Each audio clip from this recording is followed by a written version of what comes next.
siguiente ponencia es de Florencio Mateo González. Y... señor. Bueno, nuestro ponente es licenciado en Filología, intérprete de lengua de signos con amplia experiencia en diferentes ámbitos. Obtuvo el máster en Interpretación Jurídica de la ENC, el premio final de carrera y doctorando del programa DELCO de esta universidad. De corazón signante, está agradecida a las personas sordas por permitirle conocer su valentía y compartir su bien más preciado, su lengua. Y a su profesión por conseguir fascinarle cada día tras tantos años y poner en su camino a compañeras extraordinarias. De espíritu sencillo, es un aprendiz inconformista incansable por herencia materna. No queda nada más que decir sobre él, excepto que gracias, Flores, y encantada de tenerte.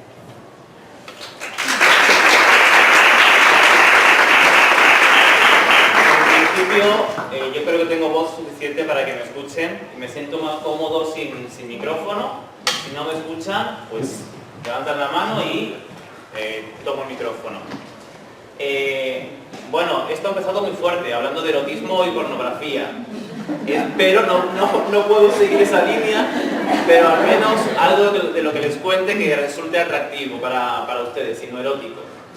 Agradecer a la organización el contar con la interpretación de la lengua de signos española, en nuestro caso, con este espacio, ¿no? Porque entendemos que es un espacio al que estamos llegando y que nos hemos ganado por derecho y que dentro de no mucho, como ya ocurre en otras universidades españolas, los intérpretes de lengua de signos compartiremos con ustedes aulas y facultad. Agradecer especialmente a Lorena, que me ha respondido correos a las 6 de la mañana. Cuando yo veía eso dije, no soy el único pringado. Gracias, Lorena. Bueno, este es un poco el esbozo general de lo que quiero transmitirles. Para mí es muy complicado hacer una panorámica de lo que son casi 50 años de profesión, ¿no? Ha sido complicado condensar todo eso. Vamos a empezar por ver un poco cuál ha sido nuestra historia, de dónde venimos, en una línea del tiempo. Lógicamente no está todo lo que ha sido. He intentado hacer un mix sobre elementos que acontecen a nivel nacional y otros a nivel autonómico, en las Islas Canarias. Bien, la primera formación planificada, programada en España para formar intérpretes de lengua de signos se da en el año 1981, con la aparición del primer curso de intérpretes mímicos. Como ven, ni siquiera nosotros sabíamos cómo llamarnos y nos llamábamos intérpretes mímicos. Previamente a eso, ya había personas que ejercían esa labor traslativa de un modo informal, sin formación, sin conciencia profesional. Principalmente familiares de personas sordas que por cercanía conocían la lengua de signos y educadores. Y muy especialmente los CODA. Los CODA son Children of Deaf Adults, es decir, hijos oyentes que nacían de padres sordos y que por lo tanto se criaban bilingües y ya tenían competencias lingüísticas tanto en español como en lengua de signos española. Lógicamente tenían un paso ya ganado a la hora de poder interpretar. Sin formación ninguna, como decimos, sin conciencia profesional y con el doble vínculo de asumir una responsabilidad que no correspondía a unos niños o unos jóvenes y hacer la interpretación para familiares, ¿no? Para padres. Desde el 81 hasta el 87 no es que se pone en marcha el primer servicio de intérpretes mímicos. Y todas estas iniciativas parten del movimiento asociativo de personas sordas, de la Confederación Nacional de Personas Sordas. Son los propios usuarios los que en primera instancia son conscientes que esta es una demanda y una necesidad que necesitan cubrir. La sociedad hasta ese momento no les escuchaba, por así decirlo, o nunca mejor dicho, no era capaz de escucharles y canalizar esa demanda. Eran ellos los que hacían estos cursos, ponían en marcha estos servicios, a veces con financiación pública, pero eran evidentemente ellos. La Confederación Nacional de Personas Sordas, preocupada ya por esos servicios que comienzan a desarrollarse, el primero aparece en Madrid en el 87 y poco a poco van apareciendo en otras comunidades autónomas, la Confederación Nacional de Sordos está preocupada por la calidad de los servicios. Entonces, el modo que encuentran en aquel entonces para asegurar, garantizar esa calidad es hacer pasar a aquellas personas que se formaban en cursos, pequeños cursos informales como intérpretes, hacerlos pasar por pruebas de acreditación. Pasábamos por unos exámenes que hacíamos interpretación directa, interpretación inversa, exámenes sobre psicosociología y cultura de las personas sordas, y pasados los exámenes nos daban un carnet que tenía una vigencia de 2 años. Y a los 2 años teníamos que volver a examinarnos. Y eso se extiende desde el 89 hasta el 2005. En 2005, por un acuerdo ya entre la Federación de Intérpretes de Lengua de Signos, la Confederación, ASOCIDE, la Asociación de Personas Sordociegas, y la ONCE, se decide que en 2005 se va a cerrar ya ese proceso de acreditación informal, porque entendíamos, por supuesto, que no respondía a las competencias profesionales que un intérprete debe de tener. En el año 1990 hay 34 intérpretes en activo trabajando en España. Y en un foro que acontece en Barcelona, en el primer foro europeo sobre la interpretación de lengua de signos, estas 34 personas entienden que están trabajando de manera muy aislada, que no saben muy bien qué están haciendo, que tienen entre manos, y para compartir, organizarse, demandar, crean ILSE. ILSE es la primera asociación de intérpretes de lengua de signos en España, que posteriormente llegará a ser FILSE, nuestra federación de... En el 94 elaboramos y tenemos nuestro primer código deontológico. Fue un paso muy importante porque necesitábamos de un documento marco que asegurase no solamente la calidad de la interpretación, sino que nos situase. Este es mi cuadrado, estas son mis competencias y esto es lo que mis usuarios, mis clientes pueden esperar de mí. Ese código deontológico fue reformado en el año 2000 y posteriormente en el 2002. El último que tenemos ahora es del año 2002. En el 95 tenemos por fin el Real Decreto por el que se establece el título de Técnico Superior en Interpretación de Lengua de Signos, Interpretación de Sistema de Signos Internacional y Guía de Interpretación de Personas Sordociegas. Todo eso en 2 años. O sea, a ustedes seguramente 4 les parece un poco, imagínense 2 años. 2 años en el que encontramos, ya no encontramos, por suerte, perfiles de personas que llegaban sin saber un signo, a personas que tenían un bagaje y ya conocían algo de la lengua de signos. Entonces, en 2 años sudábamos mucho, profesores y alumnos, para enseñar una lengua y enseñar a interpretar una lengua. Y además, a mayores,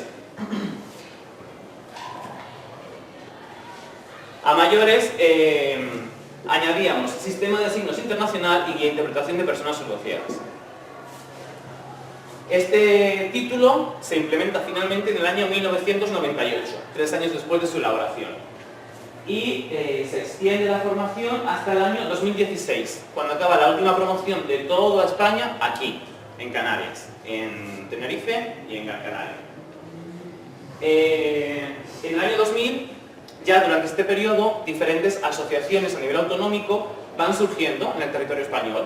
Entonces vemos que es necesario responder a la estructura político-administrativa de nuestra administración, ¿no? General del Estado y autonómica. Entonces las asociaciones autonómicas se fusionan, se unen en FILSE, la federación. Y todo el trabajo, todo el legado que ILSE, la primera asociación, traía, lo cede a FILSE, que es todavía la estructura que mantenemos. Hasta el año 2004, ese ciclo no se pone en marcha en Canarias. Luego aquí había un vacío en cuanto a profesionales que ya comenzaban a incorporarse al mercado laboral en Península.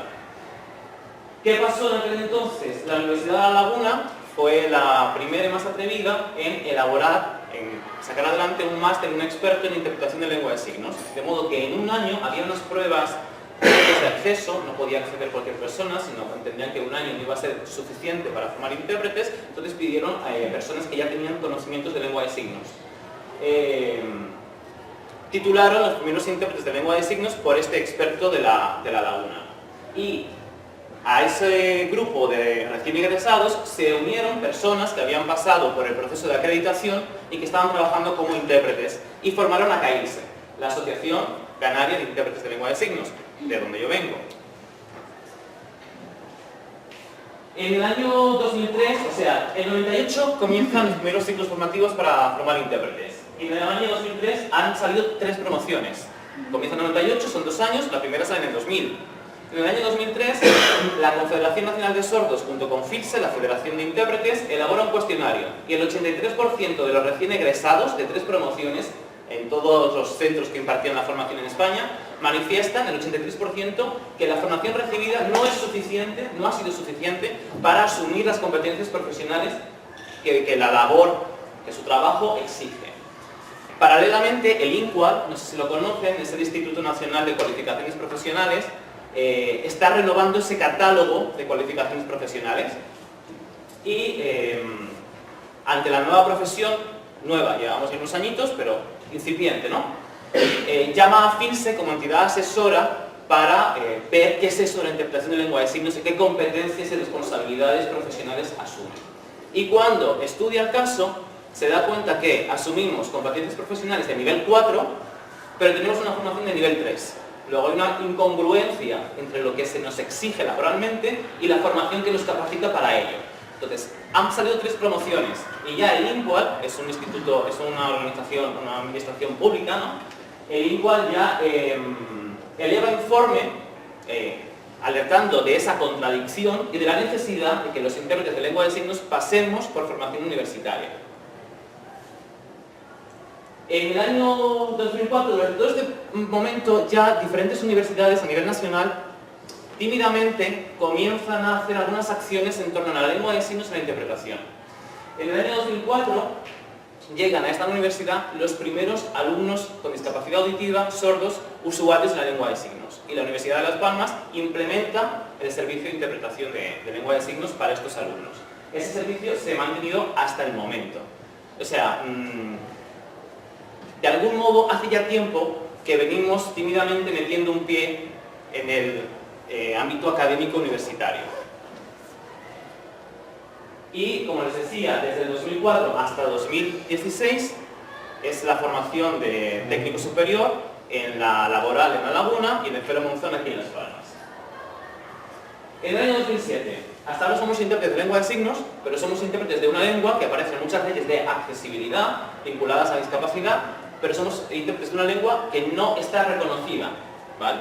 No es hasta el año 2007, con la ley 27/2007, cuando se reconoce el derecho de uso, porque hay muchas personas que hablan de la oficialidad de la lengua de signos. No, las lenguas oficiales son las que aparecen en la Constitución. La lengua de signos está reconocida su derecho de uso por una ley orgánica.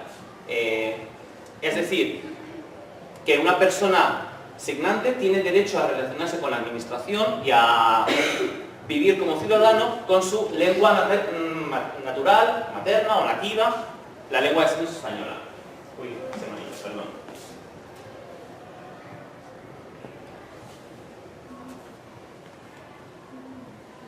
Ahora ya diferentes autonomías han incluido la lengua de signos en los estatutos de autonomía. Aquí en Canarias estamos todavía en esa pelea, aprovechando cuando se va a hacer una reforma del estatuto, nunca se hace por estos motivos, pero cuando sabemos que se va a hacer una reforma, siempre por motivos económicos, ¿no? Aprovechamos y es una forma más de blindar, porque una ley, aunque sea una ley orgánica, un cambio de gobierno puede tirarla abajo. Desde el 2007 hasta ahora, han pasado 11 años y no se ha hecho nada. O sea, esa ley ha sido un brindis al sol. Ahora, en estos momentos, se está elaborando el Real Decreto que va a regular su implementación, 11 años después. Ya no pensamos en los intérpretes de lengua de signos, pensamos en las personas sordas que se les ha reconocido y garantizado un derecho que nunca, después de 11 años, se ha llevado a una práctica real. En el año 2008, la primera universidad que introduce un itinerario con lengua de signos española como lengua de trabajo, lengua de signos española y catalana, es la Pompeu Fabra en Barcelona. Y introduce la lengua de signos como una lengua de trabajo dentro del grado de, bueno, en aquel entonces todavía no era grado, de traducción e interpretación. Y diferentes universidades, como les decía, van haciendo sus pinitos con la lengua de signos y con la interpretación. Surgen másteres de especialización, como el que decía la compañera que me presentaba, máster de interpretación en lengua de signos para el ámbito jurídico y demás.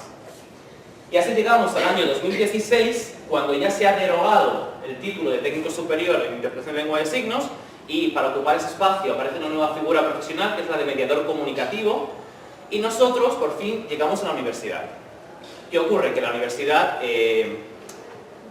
se rige por otros criterios a la hora de lanzar una oferta académica, ¿no? Entonces, hasta la fecha, la única universidad en España, bueno, además de la Pompeu Fabra, que ha lanzado un grado específico para el estudio de la lengua de signos con 2 itinerarios, uno de docencia y uno de interpretación, es la Universidad Rey Juan Carlos I. Y esto nos lleva a situarnos frente a lo que está por venir, ¿no? Que es un poco el fin último, la parte última de esta comunicación. Pero antes de eso, me parecía importante explicarles un poco quiénes somos y qué hacemos y dónde trabajamos.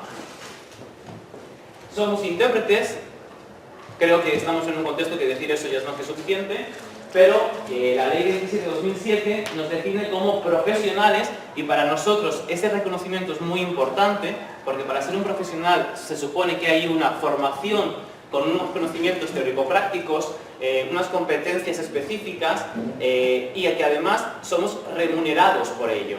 Porque muchas veces todavía a día de hoy se nos asocia con la parte social, ¿no?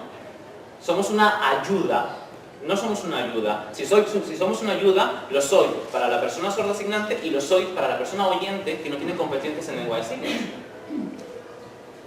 Como profesionales que interpreta y traduce la información de la lengua de signos a la lengua oral escrita y viceversa, con el fin de asegurar la comunicación entre personas sordas, con discapacidad auditiva, asignantes y sordociegas, que sean usuarios de esta lengua y su entorno social. Esa es la definición que aporta la ley. Vale, ¿para qué trabajamos? Nuestros objetivos a la hora de llevar a cabo esa práctica laboral son eliminar barreras de comunicación y facilitar la accesibilidad, asegurar el derecho de uso de una lengua, que está reconocido ese derecho de uso, favorecer la independencia y autonomía de las personas sordas. Desde el momento que una persona encuentra la facilidad para acceder y participar de cualquier entorno, contexto, como hacemos el resto de ciudadanos, tiene toda la información necesaria para poder decidir consecuentemente sobre sus intereses, acorde a sus intereses, sobre su vida. Y finalmente, igualar la situación de comunicación. Nosotros que trabajamos con lenguas, que trabajamos con culturas, que trabajamos con comunidades diferenciadas, muchas veces el que llega nuevo es el que siente que no encaja, que queda fuera, ¿no? Entonces, habitualmente la percepción es que es la persona sorda asignante la que llega nueva. No, la persona sorda asignante lleva aquí toda la vida, igual que tú, que yo, que ella, que él, ¿no? Entonces, ya esa percepción, conforme a los nuevos conceptos de discapacidad, está cambiando. Y ya hay muchas personas oyentes que también se sienten de nuevas. Cuando llegan a un sitio y ven a 4 personas sordas y dices, wow, ¿y ahora cómo lo hago, no? No me entero de nada. Entonces, igualar la situación de comunicación es una tarea que nosotros asumimos, un objetivo para todo el mundo, para las personas solo asignantes y para aquellos que no son competentes en lengua de signos. ¿Qué hacemos? Nosotros nacimos la interpretación social, la interpretación comunitaria. Seguimos haciendo principalmente eso, pero también hacemos interpretación telefónica, videointerpretación con las nuevas tecnologías. Las nuevas tecnologías, como a muchas profesiones y a todo el mundo en general, nos han abierto un mundo de posibilidades que todavía estamos explotando, ¿no? Trabajamos en el ámbito educativo, donde hay alumnado con discapacidad auditiva y de acuerdo a una serie de criterios, hay un intérprete de lengua de signos, por ejemplo, el servicio que les comentaba antes aquí en la universidad.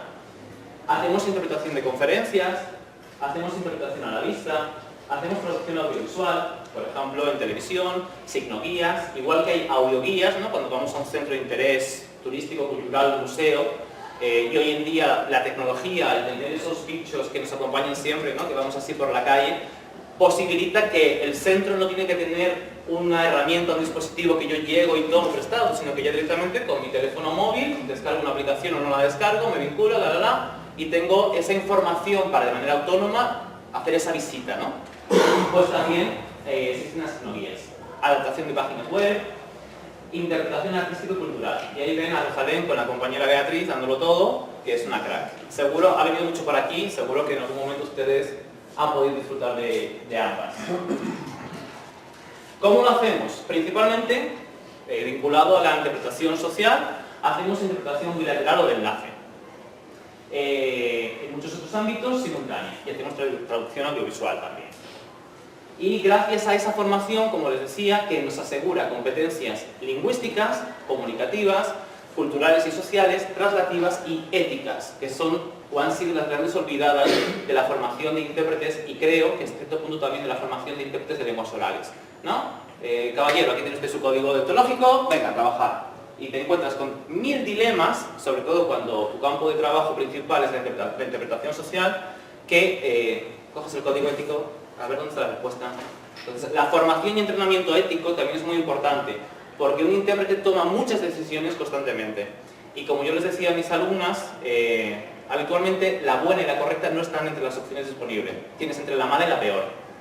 Entonces, tener esa formación y ese entrenamiento ético también es muy importante. Perfil demográfico, ¿quiénes somos? Cuando hablamos de interpretación, antes, cuando me presentó la compañera, les comentaba a las compañeras que esta profesión ha puesto en mi camino. Esta profesión habla de nosotras, y además lo habla de un modo orgulloso, ¿no? Aquí hay una representación, todo chicas.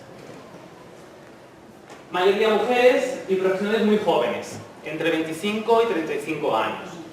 Esto también es debido, hay personas de 50 años que son intérpretes y siguen en activo, ¿no? Pero esto también es debido al abandono prematuro, y veremos por qué se produce este abandono en la profesión. Muchas personas que no encuentran su lugar en el mercado, o que el lugar que el mercado nos ofrece no es sostenible en el tiempo como un proyecto de vida y un proyecto profesional. Voy muy rápido, me siguen. Yo creo que estamos un poco en familia, que en cualquier momento, independientemente de que al final haya un turno de preguntas y de participación, comentarios, si alguien sobre lo que voy comentando tiene alguna duda o las compañeras quieren aportar algo, libremente no se corten a la hora de hacerlo. Aquí, a lo mejor es un poco solo por mi parte, ¿no? Pero es qué hacemos diferente o qué entendemos nosotros o yo, qué hacemos diferente con respecto a ustedes. Bueno, pues como ven, en primer lugar, hay una serie de imágenes que entiendo nos diferencian. Por ejemplo, la ubicación, ¿dónde nos solemos ubicar? Pues eso es lo que vamos a ver ahora. En primer lugar, nos diferencian nuestros usuarios. Ustedes suelen hablar de clientes, nosotros de usuarios. También hablamos de clientes y ustedes también hablan de usuarios. Pero prevalece el término, si me equivoco me corrigen, el término clientes para ustedes, el término usuarios para nosotros. Sobre las personas sordas ha habido dos puntos de vista antagónicos, enfrentados históricamente, que ahora parece que comienzan un poco a entenderse y a fusionarse y a respetarse. Desde el punto de vista clínico, que entendía a la persona con discapacidad auditiva por su pérdida auditiva, entonces se centraba en la restitución de la audición en la medida de lo posible y en la rehabilitación para el desarrollo de la lengua oral, ¿no? Y el punto de vista antropológico. El punto de vista antropológico entiende que la pérdida auditiva supone una característica de la persona que la capacidad del lenguaje del ser humano es tan grande que extrapola, es capaz de superar esa característica y se desarrollan otro tipo de códigos, las lenguas de signos. Lógicamente sabemos que toda lengua va pareja, además va asociada a un contexto social y cultural, ¿no? Luego, no solamente hay diferencias lingüísticas, sino también culturales y sociales. Este colectivo ha sido marginado históricamente y junto a él su lengua es un gran desconocido todavía a día de hoy. Se presenta como la discapacidad invisible, porque si vamos por la calle es fácil identificar a una persona con otro tipo de discapacidad, pero una persona con discapacidad auditiva solo podemos identificarla visualmente en el caso que sea usuario de prótesis, de un audífono o de un implante coclear. Si no es así, y puede ser usuario de prótesis y ser usuario de la lengua de signos. Una cosa no quita la otra, ¿no? Eso es ahora por lo que les decía, que los puntos de vista enfrentados, clínico y antropológico, por fin comienzan a combinarse de un modo respetuoso. Yo puedo utilizar una prótesis para aprovechar al máximo mis restos auditivos, desarrollar la oralidad, porque me va a ayudar en una sociedad mayoritariamente oyente, pero además me identifico con un grupo de referencia que mi lengua vehicular, mi lengua principal es la lengua de signos española. Heterogeneidad. Hay personas sordas profundas, hipoacúsicas, con pérdidas leves, graves, usuarios de la lengua de signos, no usuarios de la lengua de signos. Nosotros, principalmente, cuando hablamos de interpretación de lengua de signos, por propia definición, trabajamos con usuarios de la lengua de signos. Pero en muchas ocasiones nos ha pasado que tengo un sordo aquí, una comisaría, un hospital. Pues allá que va un intérprete de lengua de signos porque entiendes que la persona ha comprobado que esa paciente, usuario, al que sea que tiene que atender, utiliza la lengua de signos. Y bueno, nos hemos encontrado con traqueotomizados. A ver, esa persona no puede hablar, o si tú le das un papel de bajil y te está escuchando perfectamente, ¿qué hago yo aquí? ¿No? Eso forma parte del desconocimiento. Pero muchas veces, en esas situaciones, como o era yo, pues es como de, venga va, a ver qué podemos hacer. No voy a utilizar la lengua de signos para nada, es absurdo, ¿no? Una diferencia con respecto a ustedes, nuestros usuarios o clientes, persona sorda, persona oyente, tienen la misma procedencia geográfica. O sea, yo voy mañana a una consulta médica con una persona que vive en Almatriche y que va al Hospital Negrín y le atiende un doctor, una doctora que vive en La Minilla. Lógicamente se supone compartir algunos rasgos sociales y culturales. Y las personas sordas, todas en mayor o menor medida, tienen un grado de bilingüismo y biculturalidad. Y luego, la relación emocional que nosotros, como intérpretes sociales, y que hemos nacido de ellos, como les decía, de la necesidad que ese colectivo tenía y demandaba, ellos eran quienes nos formaban en primera instancia, en el año 80 y antes del 80, se genera esa relación emocional, más cuando somos herederos del trabajo de los PODA, de esos niños oyentes que nacieron de familias sordas y que comenzaron el trabajo de interpretación de un modo ya más formal. Aparte de todo esto, para complicar más la película, cuando hay un sordo inmigrante, hay que llamar a un intérprete, ¿no? Y no le vayas a explicar a un juez que el sordo es de Rumanía, que no sabe lengua de signos española, que tú no sabes lengua de signos rumana, porque, caballero, que hay un sordo, tengo un intérprete, haga lo que quiera, haga lo que pueda, ¿no? Y pones en marcha otra serie de recursos que los intérpretes, ya no solamente como competencias lingüísticas, sino comunicativas, vas ideando sobre la marcha y probando ensayo-error. Pero, lógicamente, ahí no se hace una interpretación lingüística, no hay estrictamente lenguas en juego. Pónganme cara cuando pase eso, porque yo me sorprendo.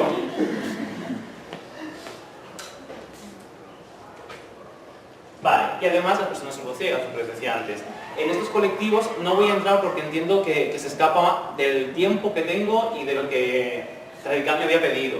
Pero si al final tienen alguna duda o algo que les llame la atención, alguna curiosidad, abierto. Nuestra lengua de trabajo, una de nuestras lenguas de trabajo, es una lengua visogestual de ejecución espacial. Eso también tiene algunas implicaciones en cómo llevamos a cabo la interpretación. A día de hoy, todos los estudios que hay sobre la interpretación de lengua de signos y estudios contrastivos con la interpretación de lenguas orales manifiestan y aseguran científicamente con patrones y con relatos neurológicos, etcétera, etcétera, etcétera, etcétera, que los procesos de interpretación son idénticos.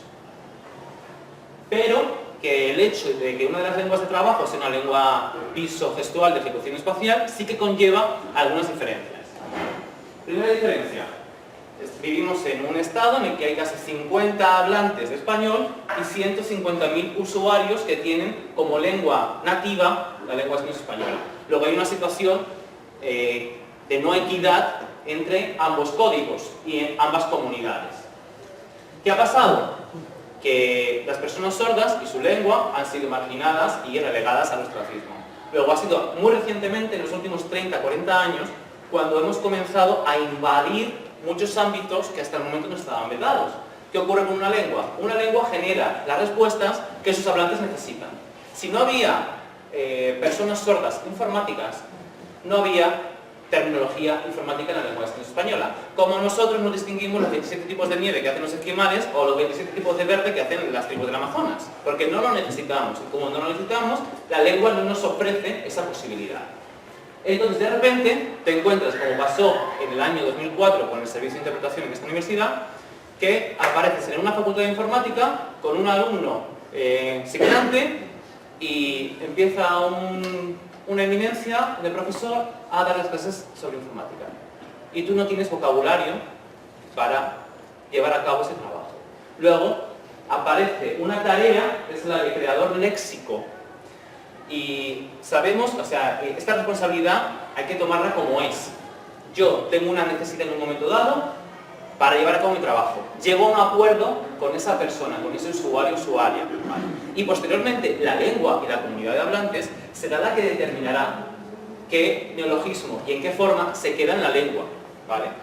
Pero sí, inicialmente, tú tienes necesidades que salvar así. Y eso te hace asumir unas funciones que entiendo a priori a ustedes no les ocurre o no les ocurre de esa manera tan desorbitada. Además nos convertimos en modelos normalizadores, no solamente de visibilidad de la discapacidad auditiva, sino de lengua. Muchas personas sordas, entre las personas sordas signantes hay lo mismo que entre las personas oyentes hablantes del español. Hay personas que son muy duchas y hay personas que no tienen posibilidad de formarse, personas que no tienen interés. Entonces, nosotros, a medio camino entre la comunidad de hablantes y profesionales, que tenemos que reciclarnos constantemente, somos muchas veces los que traemos los nuevos neologismos que están apareciendo en otras partes de España, los traemos y los mandamos a la comunidad de hablantes, ¿no? Porque yo mañana me toca hacer una conferencia X, me preocupo de buscar la terminología, la encuentro, mañana llego a la conferencia y mis usuarios no conocen ese término porque es de reciente creación, ¿vale? Entonces, nos convertimos en modelos normalizadores. Y este modelo normalizador ya es increíblemente una responsabilidad en el ámbito educativo. Cuando tu alumno con discapacidad auditiva tiene 10 años, viene de Rumanía, no conoce la lengua de signos española y tú en clase tienes que interpretarle los contenidos, la clase del profesor, pero es que no sabe lengua de signos. Entonces, estás haciendo una doble labor. Estoy haciendo de modelo lingüístico para que esta persona desarrolle competencias en lengua de signos y al mismo tiempo, en la medida de lo posible, transmitiendo ese contenido académico. Patrones conductuales socioculturales. Si han visto a personas sordas en una conferencia, cuando hay más de una persona sorda, la lengua de signos como lengua visual, es importante que los hablantes aseguren la comunicación para todos los participantes. Entonces, si aquí hubiese un grupo de personas sordas y decidiesen intervenir, la persona sorda no lo haría desde sentada en su posición, sino que vendría aquí para que todo el mundo pudiese verlo, ¿no? Y esas son dinámicas de trabajo que también nos afectan a nosotros, patrones conductuales asociados a patrones sociales y culturales que nos afectan a nosotros. En ese momento yo, intérprete en activo, me retiro o incluso ocupo una posición de apoyo con el intérprete que va a asumir la interpretación directa, entonces también afecta al modo en que nosotros nos movemos y trabajamos. El valor de la mirada. Un sordo, si no ve, no escucha. Eso hay gente que lo entiende así y hay gente que le cuesta mucho. ¿Qué pasa si yo estoy interpretando, aunque yo esté interpretando para un público numeroso, la mirada siempre va buscando el seguimiento del acto, ¿no? Si en un momento dado yo hago esto, las personas sordas van a entender que hay algún tipo de estímulo que llama mi atención y que me hace girarme a buscarlo. Luego ellos van a buscarlo también con su mirada. Luego, cuando yo vuelva a la interpretación, no van a estar para mí, no van a estar en posición de escucha, porque su mirada va a estar puesta en la proyección. Por eso, cuando trabajamos en un evento como este, la intérprete de apoyo, la compañera, sería la encargada de transmitirme toda aquella información relevante que queda de aquí para atrás y que escapa a mi campo visual. Por ejemplo, anticipándome información de lo que el ponente va a decir. Hablándome de cifras que aparecen en la pantalla y que el ponente elige una, la otra no, va nombrando información, haciendo alusión a algo que escapa al campo visual del intérprete activo.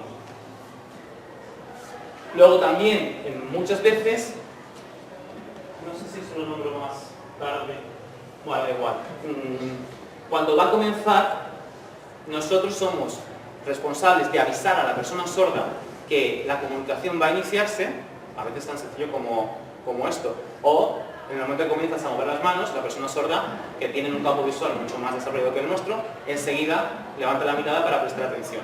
O incluso esperar, en algunas circunstancias, a que la persona sorda acabe, pueda ser capaz de levantar la mirada. Por ejemplo, atención dividida. Nosotros tenemos dos canales, la vista y la audición, que nos permiten una modalidad diferente de atención dividida. La atención dividida de las personas con pérdida auditiva pasa por el mismo canal, por la vista. Luego, si una persona sorda baja la mirada para notar, deja de escuchar. Entonces, en algunos contextos es necesario que el intérprete haga una pausa para esperar que la persona sorda vuelva a levantar la cabeza y poder continuar con la interpretación. Eso supone memoria. Vestuario, ubicación e iluminación. Yo creo que queda claro, ¿no? O sea, saben que habitualmente vamos de negro, estamos ya quitándonos ese luto para muchos contextos, para contextos más formales, como unas jornadas, unas conferencias lo mantenemos, es una seña de identidad a día de hoy, es una marca de neutralidad y además facilita el seguimiento de la interpretación. No es así para todo el mundo. Un intérprete negro no va de negro. Y si yo estoy interpretando en un salón que detrás hay una cortina negra, no debo ir de negro. Por eso muchas veces la insistencia de visitar el lugar para poder elegir la ubicación más correcta, asegurar la iluminación, el vestuario que vaya a permitir realmente el seguimiento y aprovechamiento de la interpretación. Muchas veces, y seguramente a ustedes también les pasa eso, necesitan de un intérprete y ellos piensan que con llamar y aceptar un presupuesto, yo ya te espero que vengas, ¿no? Y llegamos a un sitio y nos han puesto una X en un lugar del escenario que es el menos indicado para que estemos ahí, porque vamos a hacer cambios, porque es el lugar por donde acceden los ponentes, porque somos una interrupción. Entonces, nosotros consideramos todos esos factores a la hora de elegir un lugar. Por eso muchas veces insistimos en, no, pero yo voy a ir por ahí, voy a ver dónde se va a desarrollar el acto, para decirte, este es el lugar más indicado y justificártelo si es necesario, ¿no? Una cosa que nos pasa a menudo es que los salones de acto, los altavoces, están pensados para proyectarse al público. Luego tú estás aquí a 3 metros del ponente y no escuchas nada. Entonces, a veces son detalles tan mínimos que la experiencia ya nos ha enseñado, que es llegar y hacer con un altavoz así, para que parte de la proyección del audio vaya también al escenario y tú puedas escucharlo. O sin avisar ninguno, que seguro también eso lo compartimos, ¿no?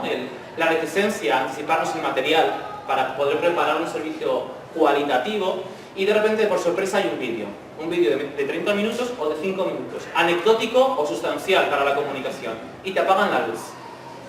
Caballero, abajo me siento porque aquí no hago nada.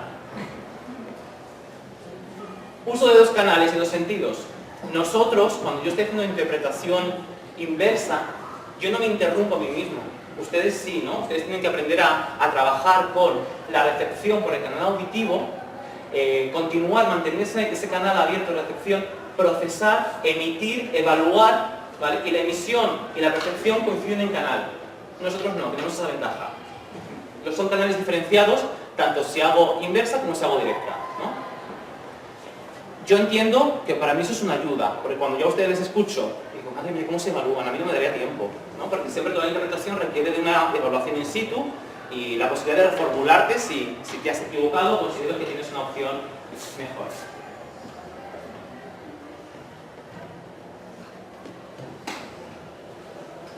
Vale, y luego tiempos y recursos de interpretación. Como les decía, el proceso de interpretación es idéntico en ustedes y en nosotros.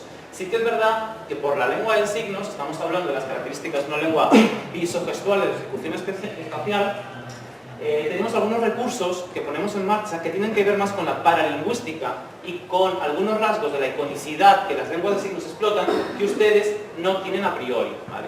Pero estos recursos, tanto paralingüísticos como de iconicidad, no podemos olvidar que están sometidos a un sistema, que es el sistema de la propia lengua. O sea, yo no puedo hacer lo que me dé la gana en interpretación. La lengua de signos no te permite cualquier cosa, ¿no? De hecho, ustedes nos verán que no nos movemos. O sea, la movilidad física es de cintura hacia arriba, ¿no?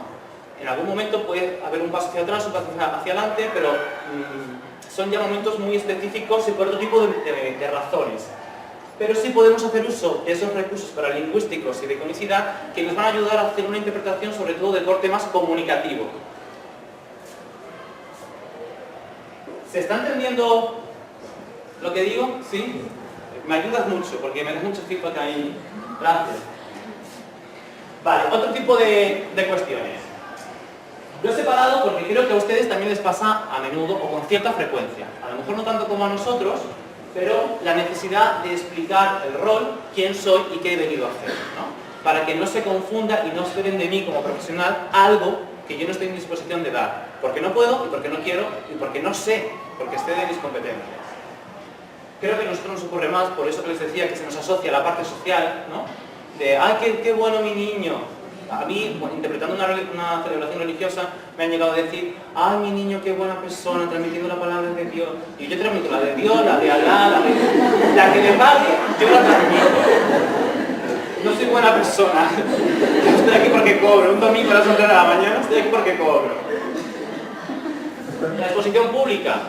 Nuestra ubicación en un escenario supone una exposición pública que también conlleva factores de nervios, de estrés que tenemos que aprender a controlar. Ustedes lo tienen también, pero a veces a mí me hubiese gustado tener una cabina en la que esconderme y un micrófono que poder tapar. Y yo no puedo cuando estoy inactivo, ¿no? Cuando estoy sobre un escenario. La relación emocional que comentaba con los usuarios, ¿no? Porque hemos nacido de ellos y de su necesidad. Y eso ha tenido muchísimas cosas buenas y también ha tenido cosas malas para la interpretación. Por ejemplo, verán que uno de nuestros ámbitos principales de trabajo, la interpretación social, se desarrolla dentro de entidades que pertenecen al movimiento asociativo de personas sordas y sus familias. Imagínense que sus clientes sean sus jefes, sus contratadores y sus usuarios. Va a haber por algún lado algún tipo de conflicto de intereses inevitable. Así lo que les decía, ¿no? De avisar y esperar el contacto visual de la persona sorda para comenzar la interpretación, interpretar todo tipo de señales auditivas significativas para el contexto de comunicación, es decir, si una persona entra atropelladamente, golpea la puerta, tira una silla, todo el mundo va a voltear a ver qué ha ocurrido. Tal vez el ponente incluso interrumpa y diga: pasa, hay lugar en la primera fila, no te cortes, ¿no? Si yo no he interpretado ese golpe de puerta, la persona sorda, a la que yo siga interpretando pasa, va a decir: ¿y esto ahora qué viene, no? Entonces, también tenemos que incluir en nuestra interpretación todos aquellos tipos de señales auditivas que sean relevantes. E incluso en algunos momentos, aunque no es nuestro trabajo, nos vemos obligados a pautar los turnos en intercambios comunicativos grupales direccionales. Es decir, un grupo de iguales, no hay un estatus, ¿vale? Todo el mundo tiene derecho a tomar el turno de palabra y la persona sola tiene derecho a entender lo que todo el mundo está diciendo. ¿Qué ocurre? Que tú llegas y dices: por favor, soy intérprete, es importante que la persona sorda acceda a toda la información, bla, bla, bla, bla, bla. Eso dura un minuto. Al segundo minuto se están pisando todos. Entonces, tienes diferentes opciones. Vuelves a repetir la matraquilla. Eliges la interpretación que vas a hacer, ¿no? De lo que hablan por aquí, lo que hablan por allí. La persona sola te pauta: quiero saber lo que dice aquel, ¿no? Pero hay momentos en que nosotros como oyentes, cuando la conversación se extiende en diferentes conversaciones, yo estoy hablando con la compañera y de repente escucho por aquí algo que me alude, que me interesa, es como de: ¿perdona? ¿No? Y interrumpo y me meto. La persona sorda, nuestro trabajo a la hora de igualar la situación de comunicación, también tiene derecho a poder hacer eso. Entonces eso nos obliga a nosotros muchas veces a, de un modo casi natural y espontáneo, a asumir el rol de ¿cómo se llaman los programas? Gracias. De moderador, ¿no? Y vas dando el turno de palabra, que dices: ¿cómo he llegado a esto, no? Yo venía a interpretar una comunidad de vecinos y acabo dirigiendo la reunión. No levanto acta porque tengo las manos ocupadas. Vale, mercado laboral. No sé si a ustedes les interesa el tema del mercado laboral, pero debería, porque ahora a lo mejor su situación económica van escapando, tienen ayuda y demás, ¿no? Pero el día de mañana comer 3 veces al día es duro hoy en día. Vale, ¿qué nos ocurre? Somos grandes desconocidos. Si la discapacidad auditiva es una discapacidad invisible, nosotros también. A pesar de tener una gran exposición pública, realmente nuestro trabajo se conoce un poco. Eso supone falta de reconocimiento y de prestigio. Muchas profesiones, incluida la interpretación y la traducción, a pesar de lo que todavía necesitamos trabajar, ¿no?, son conocidas y reconocidas. La nuestra no. Como les decía, se nos asocia a una labor caritativa. No tenemos una estructura de agrupamiento colectiva realmente fuerte y potente que nos defienda y nos organice. Tenemos asociaciones que a su vez están federadas, que participamos también de la Federación Europea y de la Federación Mundial de Intérpretes, ¿no? Pero necesitamos un colegio profesional, y creo que ustedes también. ¿Por qué? Porque hay legislación laboral que no nos contempla, para la que somos invisibles. Y estamos ya en un momento de padecer enfermedades profesionales. Y a ese respecto tenemos aquí a la compañera Caridad Suárez, que está apoyada a la columna precisamente por eso, un ejemplo muy en directo, y que está haciendo su doctorando, su línea de investigación va relacionando las dolencias musculoesqueléticas que sufrimos los intérpretes causadas por la práctica laboral de la interpretación. ¿Vale? Luego daré algunos datos de esto, que tal vez a lo mejor Karina pueda contar algo más. Y la precariedad laboral. Esta imagen no es muy antigua, si se pueden ver la tecnología que hay, que son cintas de cassette, pero es un poco esa sobreexigencia que sobre el intérprete de lengua de signos se ha vertido siempre, ¿no? El ir con un libro para saber de todo, el tener un amplificador, y esa sobreexigencia supone una carga desmesurada, psicológica, de estrés, y no se corresponde con las condiciones de trabajo. ¿Dónde trabajamos? Principalmente, no solo, pero principalmente. ONGs, asociaciones, fundaciones y demás, de personas sordas o otro tipo de entidades, centros educativos de formación y universidades, canales de televisión y empresas de producción audiovisual, empresas de servicios. Saben que ahora está muy de moda de externalizar los servicios. Una administración tiene que prestar un servicio, limpieza en colegios. Y lo saca a concurso, diferentes empresas concurren a ese concurso y habitualmente lo que prima, nos guste más o menos, es el pliego de condiciones económicas y no tanto el pliego de condiciones técnicas. Pues en esos paquetes de servicios externalizados meten al intérprete. Entonces de repente una empresa, aquí han pasado muchas y pasarán más, Eulen, Clece, Agromédica, dice, ah, y ahora tengo que llamar a intérpretes para educación. ¿Y esta gente qué hace? ¿No? Lógicamente, una entidad que simplemente asume servicios con muy buena voluntad y la administración es la responsable, al fin y al cabo, de cómo hacer las cosas, ¿no? Pero nos vemos trabajando para gente que no sabe quiénes somos, qué hacemos, qué necesitamos y con condiciones muy precarias. En entidades privadas, administraciones públicas. Por ejemplo, en el ámbito de educación, como educación son competencias delegadas en las comunidades autónomas, hay una gran disparidad en el sistema educativo, bueno, en el acceso al sistema educativo y también en los profesionales del sistema educativo. En el País Vasco los intérpretes han llegado a ser funcionarios y aquí nosotros seguimos externalizados con condiciones muy precarias. No somos el único caso, ¿eh? O sea, la excepción es el País Vasco, no nosotros. Plataformas de videointerpretación, que pueden ser independientes o que pueden ser vinculadas a alguna de las entidades que veíamos. Y Administración de Justicia, porque como saben, por ley, ustedes y nosotros nos necesitan. A ustedes y a nosotros. Estos son algunos datos. Es complicado sacar datos sobre la interpretación de lengua de signos, pero esto es lo más acertado que he llegado a obtener. Son de 2014. ¿Vale? En España, intérpretes titulados, cerca de 7.000. Intérpretes en activo, apenas 1.000. Trabajando el 15%. Contemporaneidad, el 81%. Indefinidos, el 14%. Autoempleo, el 3%. Y esos contratos no son una jornada completa, ¿eh? Ese dato no aparece por ningún lado, pero nosotros sabemos que habitualmente no trabajamos a jornada completa. El Centro el Centro para la Normalización Lingüística de la Lengua de Signos, conjuntamente con la Federación de Intérpretes de Lengua de Signos, esos datos son de ellos, puso de manifiesto en 2014 que para el 2015, o sea, ya anticipaban en función de la tendencia, se iban a perder desde el 2008 al 2015 la oferta de un 20% de servicios de interpretación. Servicios, no puestos de intérpretes, pero lógicamente, a menos servicios, menos puestos para intérpretes. Lo que les decía, precariedad laboral, falta de legislación, reconocimiento, enfermedades profesionales.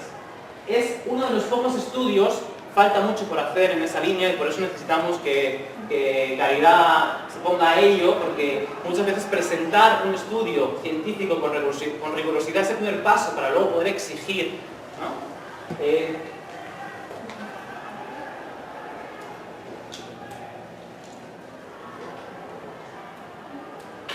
Bueno, ese estudio dice que el 92% de los intérpretes tenemos dolencias musculoesqueléticas. ¿Vale?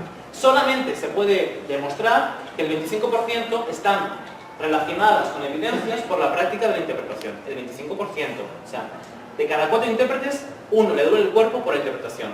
Y no te puedes coger una baja profesional porque no estamos reconocidos como tales. ¿Vale? Había otros datos por ahí de ratios, los que me acuerdo de memoria. A nivel europeo, se estima 1 millón de usuarios de diferentes lenguas de signos en el entorno europeo. ¿Cómo voy de tiempo?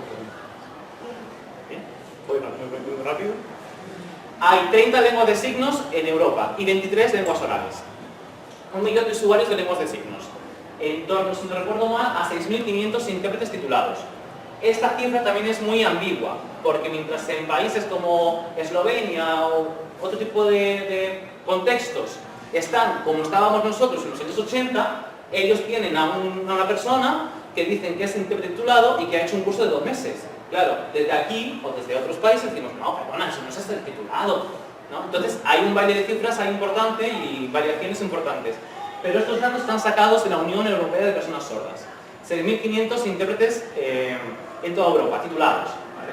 El ratio español de personas sordas para un intérprete es de 153. La media europea es de 143. O sea, no estamos lejos de la media europea.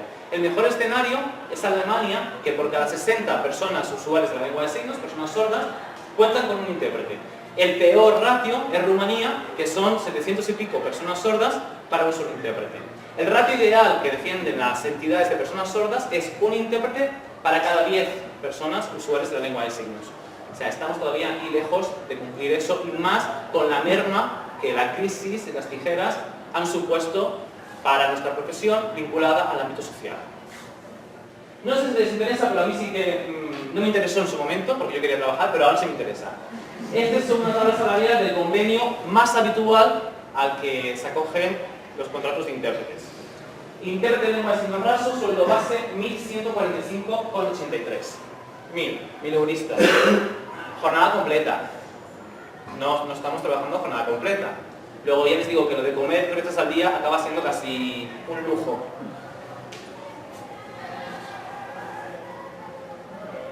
Y esto lo decide yo no trabajar.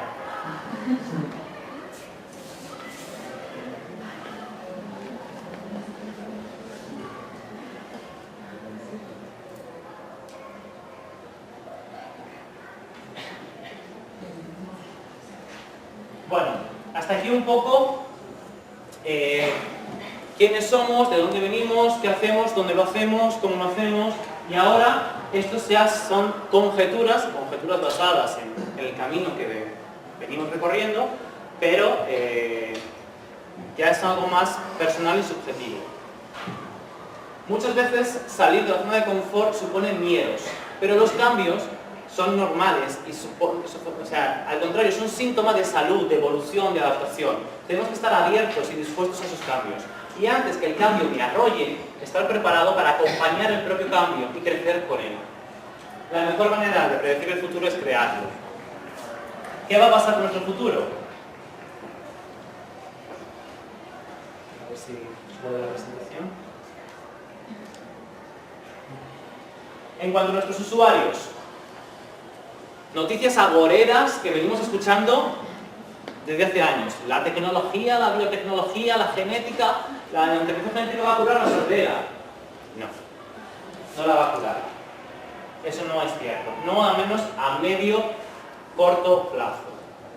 ¿Qué sí es lo que va a ocurrir? Porque ya está ocurriendo. Que la tecnología y la medicina va a mejorar muchísimo y va a ser capaz de ofrecer mejores ayudas tecnológicas y tecnología de ayuda para las personas con discapacidad auditiva. Y eso a su vez tendrá otras consecuencias. Vamos a dar el salto a la biotecnología. O sea, lo que ahora las TIC estamos ya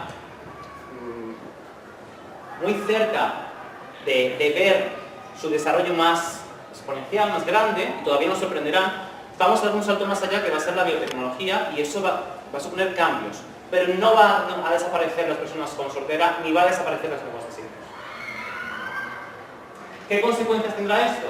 Que las personas sordas tendrán un mejor acceso al sistema educativo, de mayor calidad. Eso va a suponer que puedan ser más competentes, si ya lo son, siempre hay un grado de bilingüismo, biculturalidad, esas competencias en lengua española, en nuestro caso, mejorarán todavía más. Y eso va a redundar en una mayor contaminación, en esa situación de desequilibrio entre la lengua de poder, el español, y la lengua de signos, de contaminación, de trasvase del español a la lengua de signos. Son procesos que ya estamos viendo, ¿no? Cómo las personas sordas acceden al español, y es fabuloso que así ocurra, y cómo ellas mismas encuentran una respuesta lingüística en el español y la extrapolan, la toman prestada para la lengua de signos. Esto es un proceso muy normal entre lenguas. Lo pongo aquí porque puede desorbitarse en cierto modo y causar mayor desequilibrio. Lógicamente, de todos esos préstamos hay muchos que han pasado sin pena ni gloria, muchos que la lengua los ha deglutido y realmente adaptado al sistema propio de su código, la lengua de signos, y otros que permanecen como préstamos y todavía podemos identificar ese origen no nativo del sistema, que proviene, en este caso, de la lengua oral mayoritaria. Todo eso también va a suponer una mejor y mayor inclusión de las personas sordas en la sociedad, y visibilización y participación. Y finalmente, una influencia de la comunidad sorda global, planetaria, que ya está ocurriendo. Y eso, como nos pasa a nosotros, va a suponer dinámicas de poder y de influencia. La lengua de signos americana, estadounidense, la llamamos lengua de signos americana erróneamente porque es estadounidense, goza de una serie de prestigio y privilegios que en Europa todavía estamos lejos de tener. Sí que es verdad que Europa, al estar unida, tiene una fortaleza que está, de algún modo, minimizando esa influencia.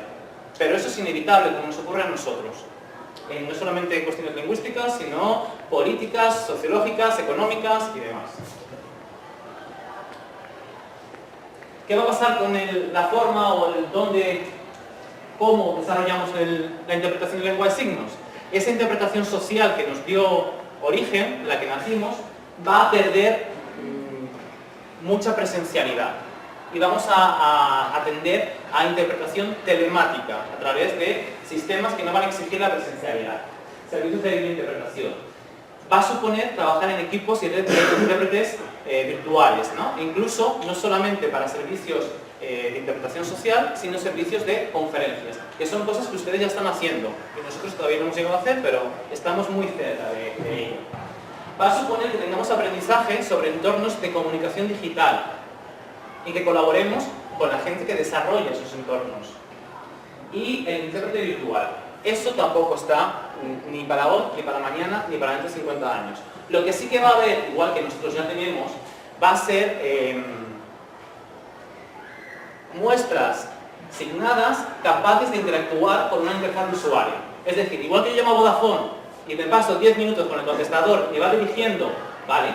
Y eso supone una menor necesidad de operadores, pues del mismo modo, ahora mismo para llamar a Vodafone una persona sorda necesita un intérprete. Va a pasar que vamos a tener esos intérpretes virtuales que van a ser interfaces que van a interactuar con el usuario en su propia lengua. Y eso de que está ahí en la manita que sale el holograma, eso sí que está mucho más cerca de lo que nosotros pensamos. Dentro de nada estaremos trabajando en casa y la persona sorda con un dispositivo estaremos con él sin estar.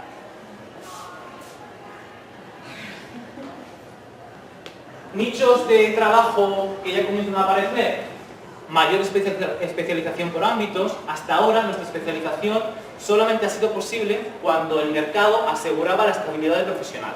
Es decir, cuando un intérprete comienza a trabajar en un centro universitario, por ejemplo, y la demanda y el profesional se mantienen, se acaba especializando. Pero hasta ahora, por la exigencia del mercado, por la precarización del mercado, lo cual me recuerda que me salta una cosa importante que quería comentarles, ahora me permiten volver un momentito, hemos tenido la necesidad de ser 4x4. Es decir, yo he interpretado una actividad de terapia de caballos con mayores a las 8 de la mañana, para a continuación irme a unas jornadas sobre biotecnología, para a continuación por la noche hacer una entrega de premios, para mañana ir a una clase, un taller porque el mercado me exigía esa flexibilidad, ductibilidad, capacidad de respuesta a todo. La especialización va a ser una tendencia siempre y cuando el mercado nos lo permita. Y hablando de mercado, me permiten un segundo que vuelva a lo que se saltó antes. Esto. Titulares reales, de Canarias, de Andalucía, de España, en el que se habla de la precariedad laboral. Y, para no detenerme mucho en ello, esta oferta de empleo es real, está en mi buzón de entrada, en mi correo electrónico, de la semana pasada. Y ayer recibí otra, más vergonzosa, pero ya por no modificar la presentación, pues dejé esta. Te ofrecen zona universitaria, es un centro universitario. Salario 7,66 más indemnización. Cuando tenemos la patada no vengas a pedir, que ya te estamos pagando por anticipado la patada. Total 8,50 bruto. Horario martes y jueves de 1 del mediodía a 3 de la tarde. Incorporación mañana, para que te lo pienses. Puesto estable, eso sí, puesto estable. 4 horas a la semana y a comer 3 veces al día. No, muy difícil esa ecuación. Pues eso es lo que el mercado nos está ofreciendo en estos momentos. Vale, volvemos al futuro.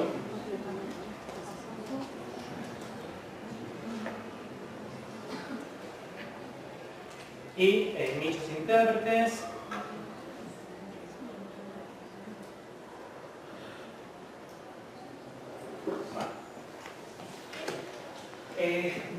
Ya estamos trabajando en traducción, sobre todo traducción audiovisual, lógicamente, porque la lengua de signos es una lengua ágrafa. Como la mayor parte de las lenguas del planeta, hemos entendido que la lengua es un ser institucionalizado y politizado en nuestros contextos, porque hemos respondido con una organización institucional históricamente, pero las lenguas, en su estado natural, la escritura es una invención, la lengua es natural.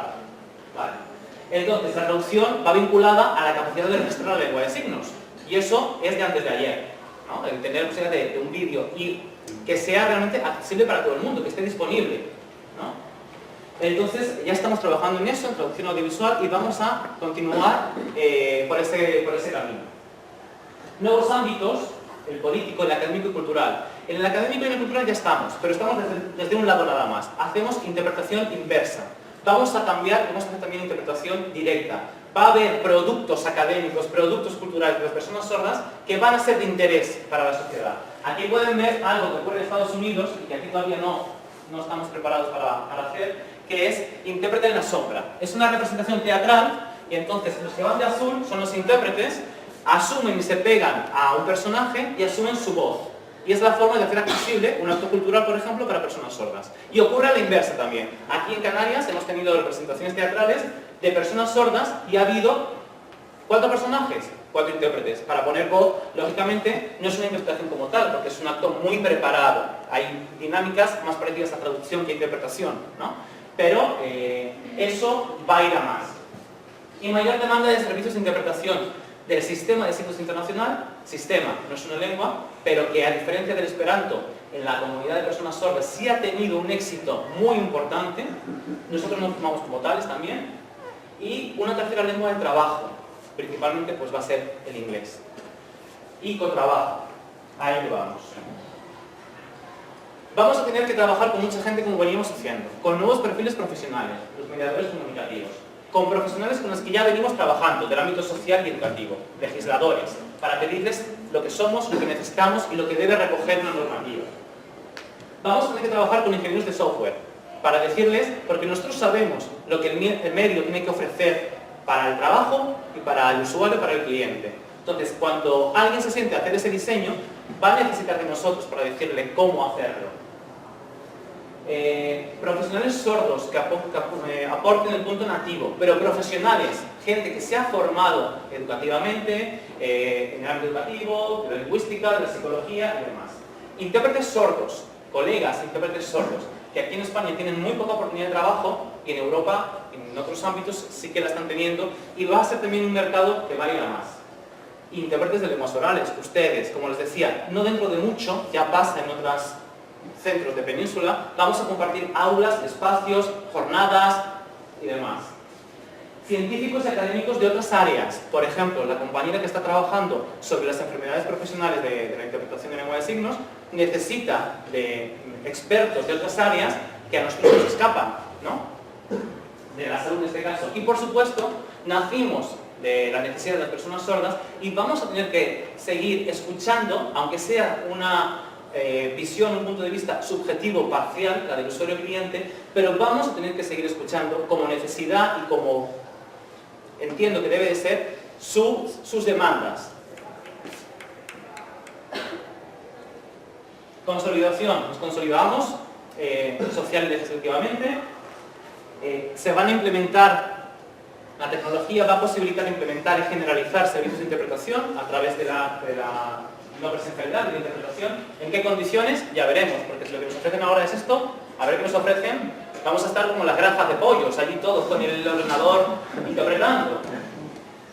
Nos vamos a consolidar que lo necesitamos a nivel académico y científico. Nosotros tenemos mucha experiencia práctica, nos han faltado espacios de reflexión teórica, ¿vale? Por eso la importancia de participar en estos eventos, de que nos conozcan, de que nos den un lugar junto a ustedes, porque entendemos que es el lugar que nos corresponde y que nos hemos ganado, y que ustedes nos puedan retroalimentar con toda esa reflexión teórica de la que carecemos y que estamos ahora haciendo, ¿no? Por eso el título de madurez profesional. Y organizarnos en cuanto a tener una estructura profesional realmente fuerte, que nos defienda y que sea capaz de elevar nuestras demandas. Un colegio profesional. Y no solamente eso, sino que penalice las prácticas laborales que no sean de calidad. Hoy en día los usuarios están realmente vendidos cuando se encuentran con un servicio de interpretación que no es de calidad. Y eso no es justo para ellos y no es bueno para la profesión. Y una reformulación deontológica. En el momento en que nosotros vamos a comenzar a trabajar de manera diferente, tal vez necesitemos una revisión a esa deontología y tal vez incluso más allá de un código ético común y compartido, la elaboración de otros documentos que sean capaces de regir patrones, pautas profesionales para ámbitos específicos. Y creo que hasta aquí. Perdón si he sido muy rápido, perdón si he sido muy ambicioso, pero pedirme que hable de lo que más me apasiona es lo que tiene. Entonces, a partir de este momento, si hay algo que se me ha quedado claro, alguna duda, algún comentario, opinión, sugerencia, súper abiertos. ¿Alguien tiene alguna pregunta? ¿Os lo he hecho muy bien o están aburridísimos? Claro, como es que ya les digo, veníamos de escuchar traducción erótica. Hola. Hola. Okay. No estoy muy acostumbrado a hablar así. Primero quería darte las gracias por haber venido. Y primero te cuento una cosa y después te pregunto. Vale. Perfecto. Soy traductor. Estudié aquí hace un montón de años.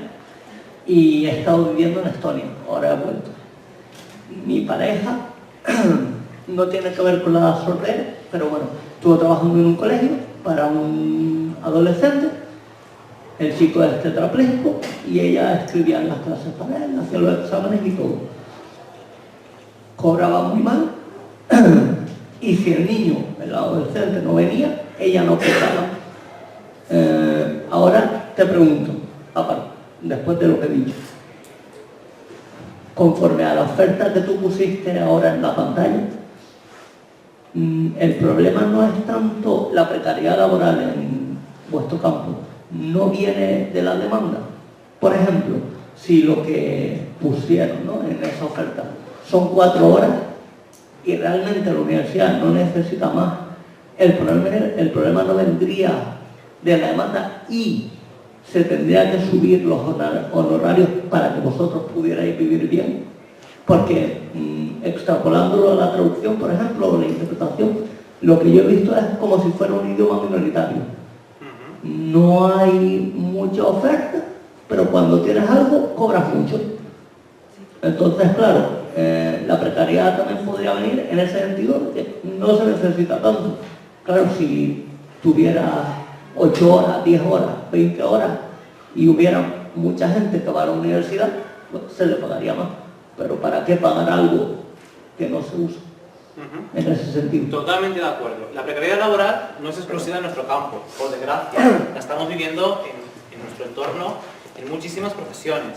Entonces, fíjate, cuando hay campaña electoral, a nadie le duele rascarse el bolsillo para poner a una chica de negro ahí, porque queda súper bonito, qué sensibles somos, cómo adaptamos. Ahora, una vez tengo un sillón y un despacho, cuando un alumno me pide, porque los alumnos, habitualmente, ustedes son muchos alumnos, tienen una carga lectiva de 20, 25, 30 horas.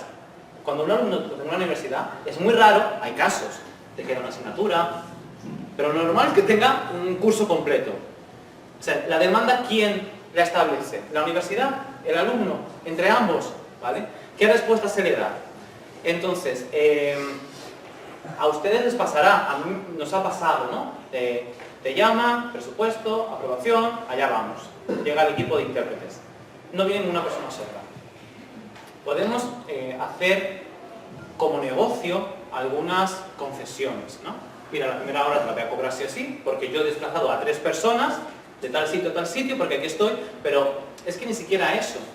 Tú me has hecho una demanda que finalmente no necesitas. ¿vale? Porque no han venido unas personas sordas por lo que sea. Muchas veces ocurre que tú pides intérprete y no haces difusión de que el acto va a ser accesible. Luego las personas sordas, como están habituados a que no lo sea, no van, ¿vale? Pero esa es una responsabilidad o una tarea que tú has hecho mal. ¿Por qué tiene que afectarme a mí? Cuando yo he dejado de hacer otra cosa. Mi tiempo, como en todo el mundo, es dinero. Yo dejo de hacer algo para venir a cubrir un servicio que tú me has demandado, ¿no? Entonces, ya te digo que como idea de negocio podemos hacer concesiones. Me pagas la primera hora, yo me voy, y aquí paz y luego gloria. Pero no hay un presupuesto. Sí, sí, claro.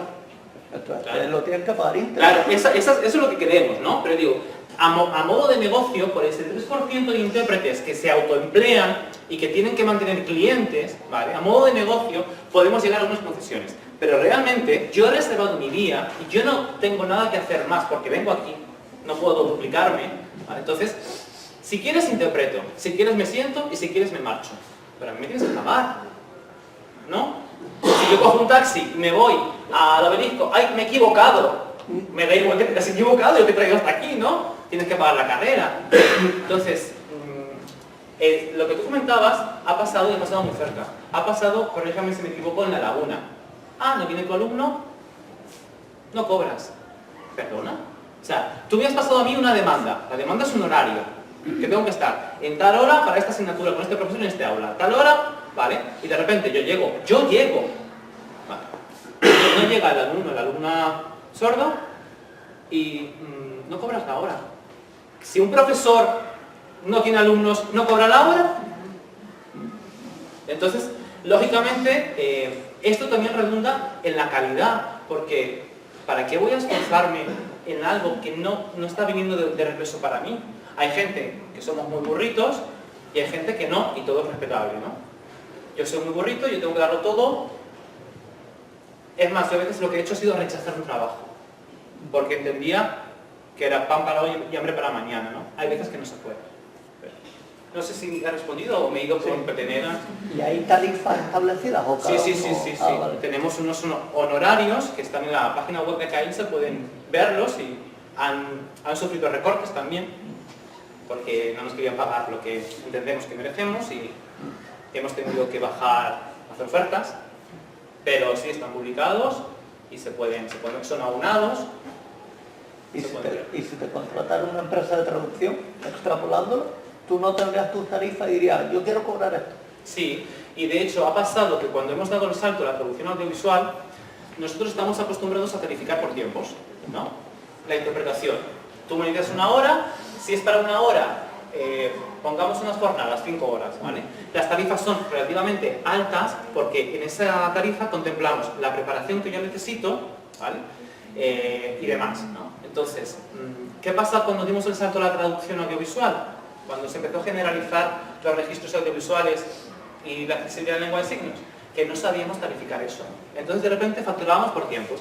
¿Cuánto dura el vídeo que quieres que yo traduzca? ¿1 hora? Te cobro 1 hora de interpretación. Y después como, no. Yo me lo tengo que preparar, tengo que hacerlo, revisarlo, volver a hacerlo si ha habido algún error, editarlo y entregarlo.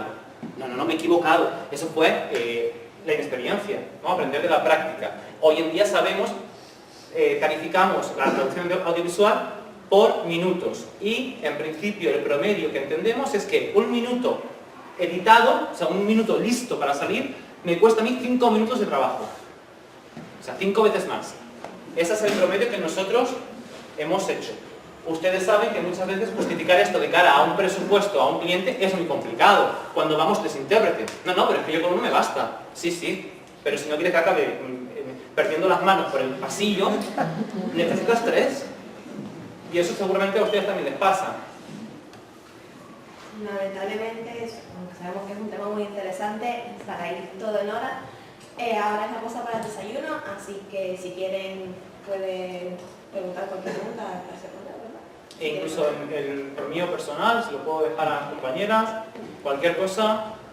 O preguntarle ahora en el mismo desayuno. Así Yo me voy corriendo porque tengo que irme a trabajar, lo siento mucho. Igualmente, quiero pedirles un fuerte aplauso.